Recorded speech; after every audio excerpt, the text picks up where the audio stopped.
Le 29, toute notre école était dans les champs. Soudain, vers 16 heures, on a entendu une explosion très forte. Tous les vieux, tous ceux qui avaient connu la guerre, ont pensé qu'une nouvelle guerre éclatait, car l'explosion a été si forte que la terre a tremblé. Alors, on a vu du côté du village de Karabolka le ciel devenir noir, comme s'il était sale. Ensuite, ça a rempli complètement le ciel.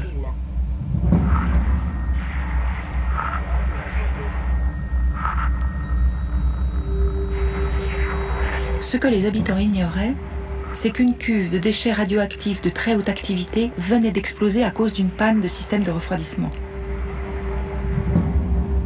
L'explosion eut une puissance équivalente à 75 tonnes de TNT.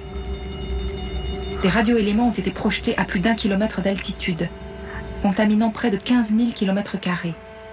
Plus de 200 personnes moururent sur le coup et 270 000 furent exposées aux radiations. Cet accident nucléaire est le plus grave que le monde ait connu avant Tchernobyl. Mais tout fut gardé secret. 2 jours après la catastrophe, les ouvriers du kolkhoz retournèrent à l'école chercher les enfants pour travailler dans les champs.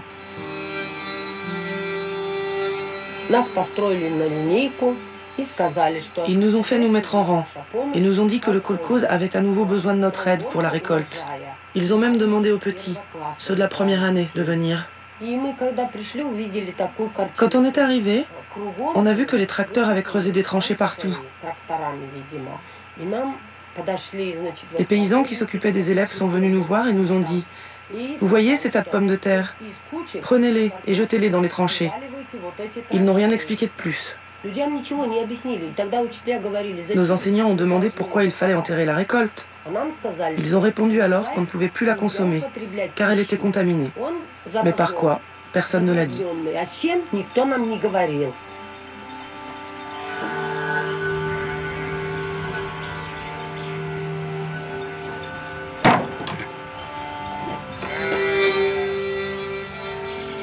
Nous n'arrivons pas à obtenir un bilan précis de la catastrophe. Des études existent, mais rien ne prouve leur fiabilité.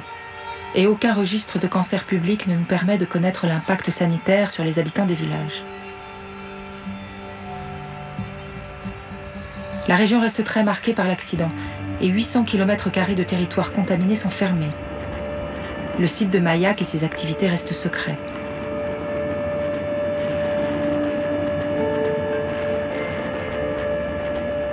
Voici quelques images qu'une équipe de journalistes avait réussi à faire dans les années 90. La transparence apportée par la perestroïka leur avait permis d'entrer sur le site. La réalité qu'ils découvrent alors est apocalyptique. Depuis le début, les usines de plutonium de cet énorme complexe militaire rejettent leurs déchets liquides dans des lacs, transformés en immenses réservoirs à ciel ouvert. Le lac Karachay est devenu tellement dangereux que les autorités ont décidé de le reboucher. Opération délicate commentée par le journaliste d'ITN. Nous transportons un chargement de pierres que nous venons de prendre à la décharge et nous l'apportons au lac Karachay. Nous sommes dans un camion blindé, les vitres sont blindées, le toit et les côtés sont blindés avec 5 tonnes de plomb. Malgré toute cette protection, on nous dit que pour arriver jusqu'au lac, décharger les pierres et revenir, nous n'avons que 12 minutes. Tout ça à cause de la puissance de la radiation près du lac. Le lac Karachay est l'un des lieux les plus radioactifs de la planète. Quand les chauffeurs s'approchent du liquide, la radiation est tellement forte qu'ils ne doivent pas mettre plus de 3 minutes pour déverser leur chargement de cailloux. J'espère qu'on ne va pas tomber en panne. Aujourd'hui, le lac Karachay est rebouché. Pour stocker les déchets nucléaires que le complexe continue de produire, les ingénieurs ont creusé d'autres lacs plus grands. Il s'agit toujours de réservoirs radioactifs à ciel ouvert, mais plus dilués. Nous découvrons cependant que les lacs de déchets sont à la source et contaminent le principal cours d'eau de la région, la rivière Tetcha. Elle alimente de nombreux villages avant de se jeter dans le fleuve Ob, qui traverse toute la Sibérie jusqu'à la mer de Kara.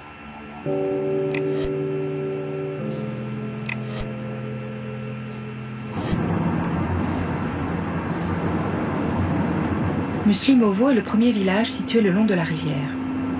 Pour enquêter sur la contamination de la région par les déchets radioactifs, nous y allons avec Christian Courbon, un scientifique du laboratoire de la CRIRAD. Il parcourt et mesure depuis 20 ans les zones irradiées de la planète. Sur la route, nous croisons la rivière Techa. Christian veut faire une première mesure.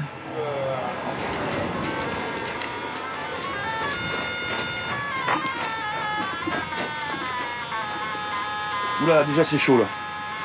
Juste là. Juste au pied des escaliers, on est à 1400 chocs secondes. Ce qui est assez élevé. Le radiamètre permet de mesurer le niveau de radiation. Il indique que l'endroit est effectivement contaminé. Bon là, toujours au bord, là je suis à 2000 encore. Hein.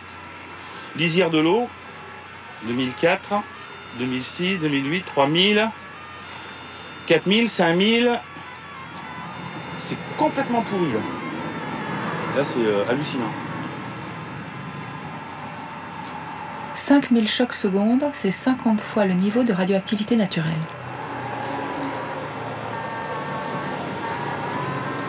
Vu le niveau radiamétrique là, c'est très contaminé, donc on ne sait pas ce qu'il y a comme radio-élément dedans, et leur radiotoxicité non plus.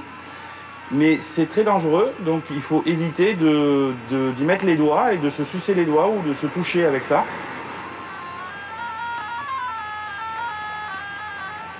Là je suis monté à 16 000 chocs. C'est énorme.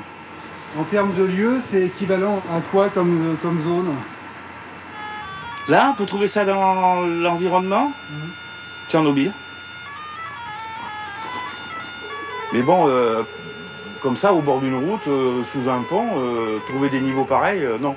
Sous un pont où tout le monde a accès en plus. Ben oui, parce qu'il y a plein de traces de paille, il y a des gens qui doivent venir chercher des roseaux ou pêcher, je sais pas. Sans doute, il y en a qui pêchent, hein, là, dans le courant.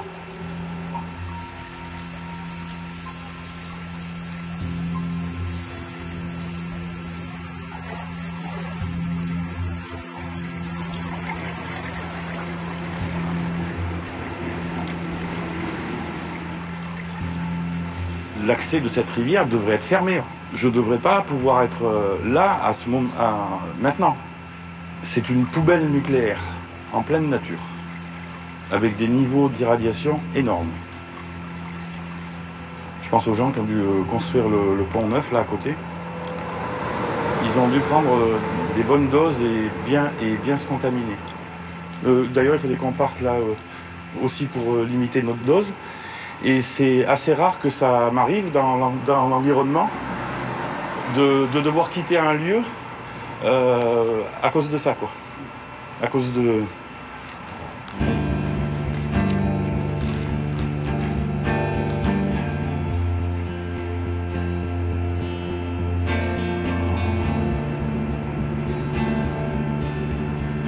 La rivière est contaminée depuis 50 ans.